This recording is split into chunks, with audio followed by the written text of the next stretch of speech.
Eu adoro os livros da LPM Pocket, porque eles são muito bons de ficar segurando, né? Olá, minhas traças, sejam muito bem-vindos de volta ao canal Leia Preta Leia, que desapareceu da internet nas últimas semanas por vários motivos, incluindo preguiça, de produzir conteúdo e o fato de que a gente está no final de semestre e o final de semestre é tão complicado para o professor quanto é para o aluno. Então, assim, dei uma desaparecida, mas a partir dessa segunda-feira, aliás, que segunda-feira, a partir da sexta-feira passada, porque quando você estiver vendo esse vídeo, você já, obviamente, ouviu o nosso último episódio de podcast, que foi sexta-feira passada, vou falar dele daqui a pouco. A partir dessa segunda, vamos voltar aos trilhos, tentar pelo menos. O vídeo de hoje é para estrear no YouTube a nossa nova parceria com a grande editora LPM Pocket. Eu, esse ano, estou com parcerias com editoras gigantescas, maravilhosas do Brasil, e a LPM foi a primeira que a gente conseguiu esse ano. Eles têm me mandado livrinhos de bolso, porque é a maior editora de livros de bolso do Brasil. Eles têm me mandado livros de bolso todos os meses, e a nossa primeira edição tem uma relação com os nossos, com o tema do nosso podcast, com o tema do clube A Grande Irmã, porque é um livro de ficção científica.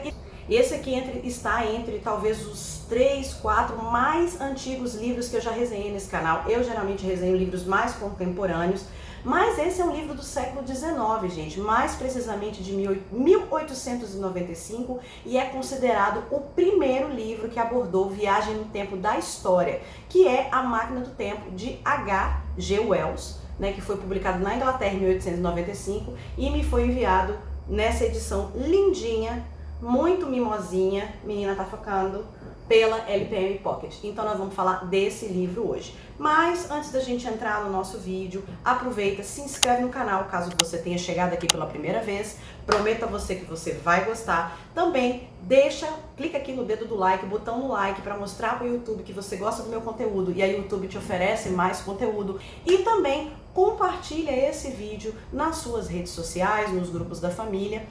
E sem mais delongas, vamos ao vídeo.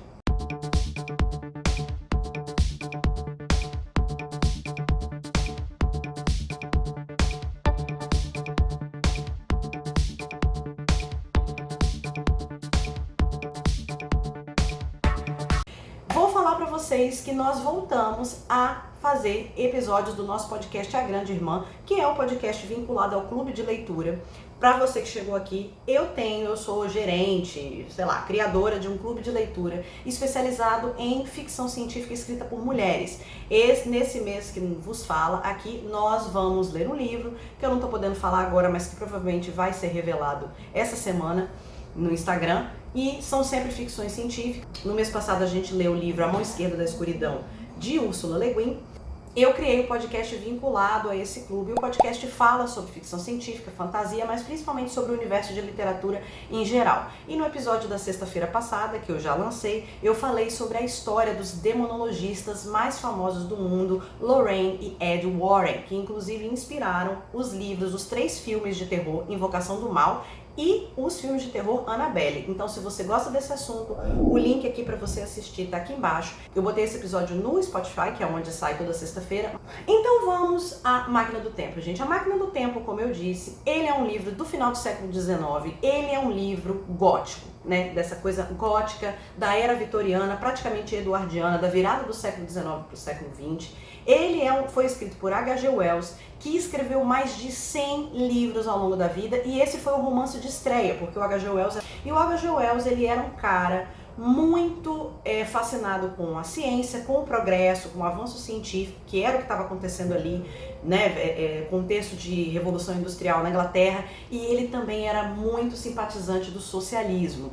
Então ele usa esse livrinho aqui, A Máquina do Tempo, para fazer uma espécie de sátira sobre a estrutura de classes, que era muito importante para a sociedade inglesa do século XIX. A sociedade inglesa era super estratificada em termos de nobreza, de gentry, que era aquela nobreza do campo, em termos de burocracia, o clero da igreja anglicana, o proletariado, a galera que era os empregados domésticos, que tinha uma grande quantidade. Na verdade, no século XIX tinha mais empregados domésticos trabalhando em mansões e casas de nobres do que pessoas trabalhando na agricultura ou na indústria. Então era uma sociedade super estratificada em que a classe era muito importante, a classe, o pertencimento àquela coisa estratificada. E a classe, ela obviamente é relacionada em termos de hierarquia. Então você tem, né, um superior, você tem um inferior e etc. E por ser um cara que tinha essa veia meio socialista, ele cria esse livro A Máquina do Tempo, que junta o seu interesse pelo processo científico, pelo progresso científico, para fazer um exercício de futurologia satírica, demonstrando para onde que aquela estratificação de classe capitalista que existia ali no século XIX iria chegar. Os personagens são assim, a gente tem o narrador, que é a pessoa que está narrando, que ele é a pessoa que vai narrar a história que o viajante conta para ele. E a gente tem o viajante do tempo. Esses são os nomes das pessoas. As pessoas não têm nome. O que que acontece? O viajante do tempo, ele parece que ele é um nobre, um cara assim da alta classe e que também é um cientista amador, ele é um criador, um inventor. E esse cara reúne um monte de homens numa noite lá, fumando charuto, aquela coisa, burguês safado pra caramba, um médico, um jornalista, blá blá blá, na sala para contar a eles que ele criou uma máquina do tempo.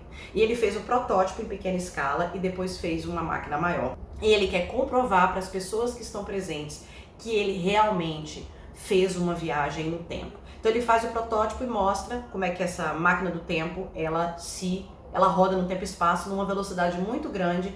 E como as pessoas ficam descrentes, ele depois reúne todo mundo uma semana depois na casa dele e ele de repente aparece à noite, uma semana depois que ele mostra o protótipo.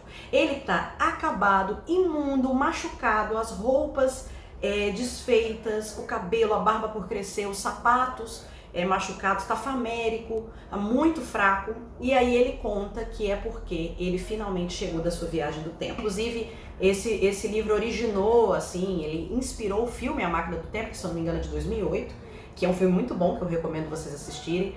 Ele viaja, vai andando pro planeta Terra, vai parando em vários lugares, em várias épocas e tal, e vai vendo a transformação que vai acontecendo no lugar onde está a casa dele, porque é uma viagem no tempo, mas não uma viagem necessariamente no espaço, ele continua no mesmo lugar. E ele para a máquina finalmente 800 mil anos depois de Cristo, por assim dizer, né? 800 e tantos mil anos depois de Cristo, e ele vê mais ou menos como está a população. Ele para num lugar super verde, é o mesmo lugar onde ele mora.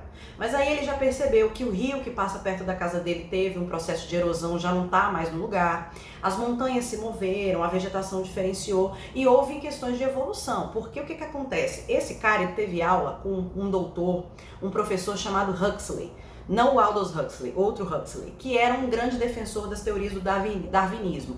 Então, no livro de H.G. Wells, ele tenta colocar essa questão também da evolução. Como estaria o planeta e a humanidade 800 mil anos depois? Faz sentido, né? Porque se a gente considera que o Homo sapiens só existe há 200 mil anos, como que a gente estaria daqui a 800 mil anos? Então ele para nesse lugar onde seria o lugar que está a casa dele e ele descobre uma espécie de Éden. Um lugar onde parece assim, a ecovila dos novos baianos, entendeu? Tudo gramado, flores lindas, plantas que ele não conhece. E existem umas espécies de totens, uns edifícios enormes com caras de pessoas, torres brancas gigantescas, coisas cobertas de ouro. Mas ele percebe que essas edificações estão muito defasadas, elas estão quebradas, elas estão sem manutenção. É uma coisa que parece que foi muito no futuro e de repente deu errado. Porque aí ele conhece o povo. Um povo pequenininho, que ele considera como humanoides, mas pequenininhos, do tamanho de crianças, com a pele sem pelos, com pouca distinção entre homens e mulheres, e que ele chama de Elóis, são esse povo, né? Ele conhece os Elóis, é um povo etéreo, que parecem criancinhas ali, que estão brincando, sempre com roupas muito coloridas e que vivem numa espécie de comuna, né? Eles só se alimentam de frutas, porque ele descobre que os animais não existem mais, e obviamente que ele percebe que as pessoas não falam inglês mais, mas ele considera que o idioma, ele é muito primitivo, ele é um idioma que ele não entende, mas ele consegue perceber que é um idioma primitivo, com poucas palavras, como se as pessoas tivessem uma preguiça de pensar e com o passar do tempo o idioma fosse ficando mais simples, né? Tipo um Ingsoc. E o estilo de vida dessas pessoas, elas não trabalham, elas só ficam se banhando lá, no sol, fazendo amor na vegetação, tudo muito livre, com roupas lindas e tal. Eles parecem viver num grande Éden e não trabalham, não têm preocupações. E aí ele começa a desenvolver a teoria de que provavelmente essa seria a evolução das classes desenvolvidas do planeta.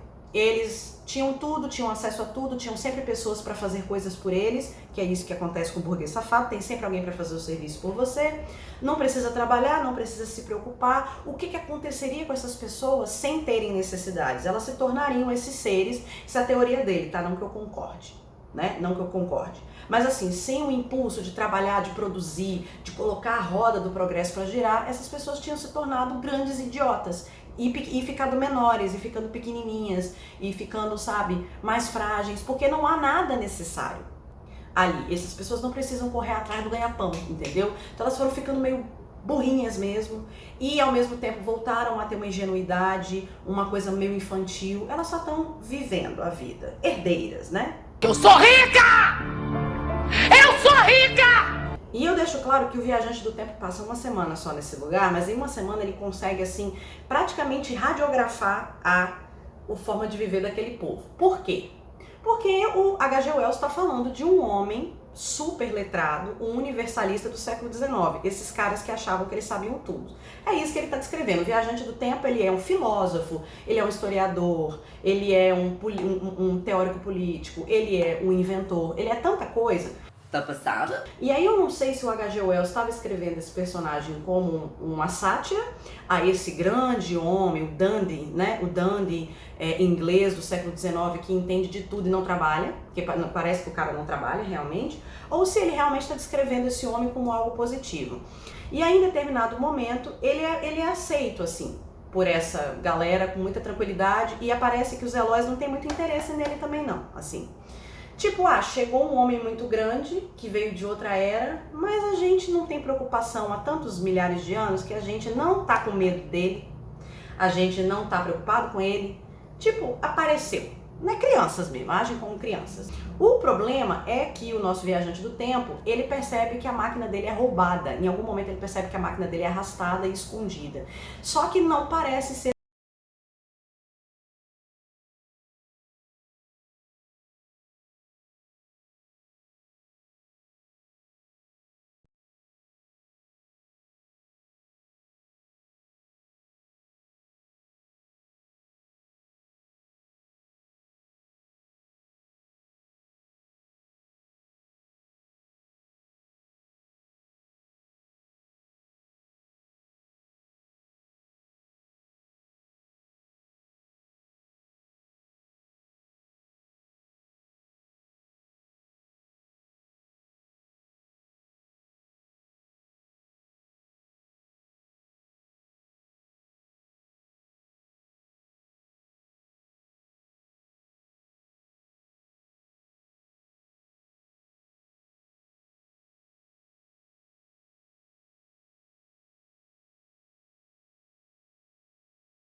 inclusive, na hora que ele tenta entrar num túnel, alguma coisa, ninguém quer acompanhá-lo. Eles têm pavor de qualquer escuridão.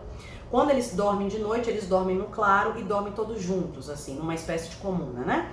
E ele começa a questionar o porquê. E começa a questionar que talvez não foram os Eloys que construíram aquele enorme maquinário, aquelas enormes torres, pode ter sido outro povo.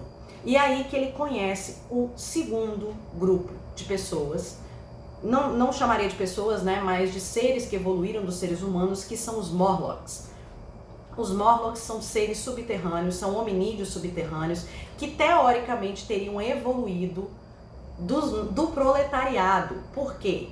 Houve uma estratificação tão grande, isso é o Viajante do Tempo que imagina, tá? Houve uma estratificação tão grande de classes que os determinados grupos humanos passaram a ocupar a superfície do planeta Terra e passaram a ter todas as benesses e a classe proletária precisou ir para o subterrâneo para trabalhar nas indústrias para fazer com que esse povo de cima se conseguisse sustentar. Em 800 mil anos isso acontecendo, esses dois grupos de seres humanos evoluíram de formas extremamente diversas. Os Morlocks, eles são seres esbranquiçados, seres que não gostam de luz, porque eles são subterrâneos, tipo toupeiras, né?